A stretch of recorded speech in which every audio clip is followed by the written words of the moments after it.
Martinez, an architecture student from Technological Institute of the Philippines, Quezon City. Today, we will be talking about two examples of mock warfare games in the Philippines.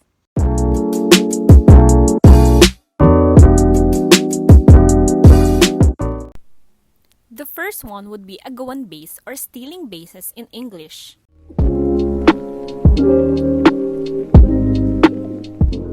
The first goal of this game is to steal the opponent's base, and the other goal is to catch as many of the opponents as your team can.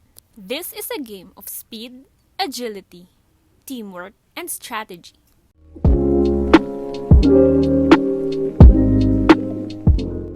For Agawan base, you will be needing two base markers like slippers, chairs, posts, wall, or trees. There will be minimum of 2 players in each team, but more players, more fun!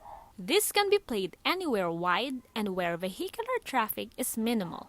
It can be outside your homes, inside or in the field of your schools, but it is better to play Agawan base in grassy places or sandy spaces so that it would hurt less when players trip or fall.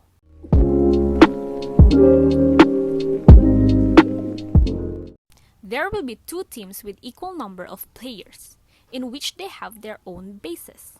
Each team will need to capture the opponent's base by touching it.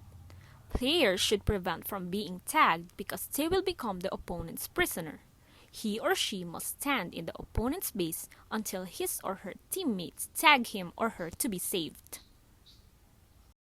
The next game we would be talking about is the Patintero, or simply block and catch in English.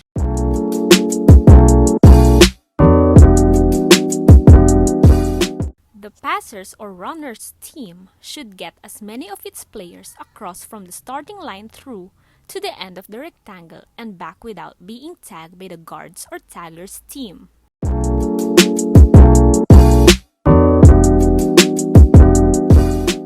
The materials involved in the game are chalk, tape, or rock to draw the grid lines. Patintero is called to begin in the Visayas and other Bisaya-speaking regions since the grid lines on the ground are drawn with water.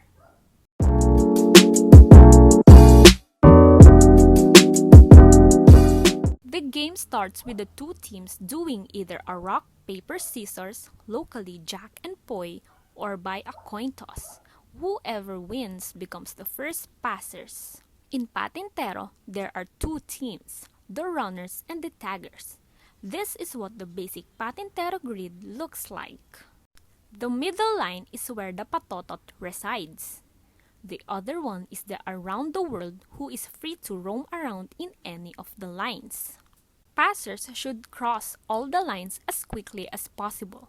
If the passer is able to cross a line without being tagged, he or she gets 1 point for the whole team. If a passer is tagged, he or she is eliminated. Once all the passers cross the lines or all the passers are eliminated, their team become the guards, and the game continues with the 2 teams exchanging roles.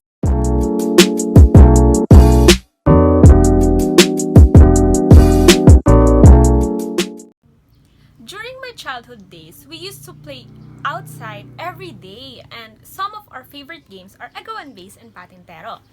I can really say that it was fun if the both teams have a lot of players. It gets more exciting and thrilling.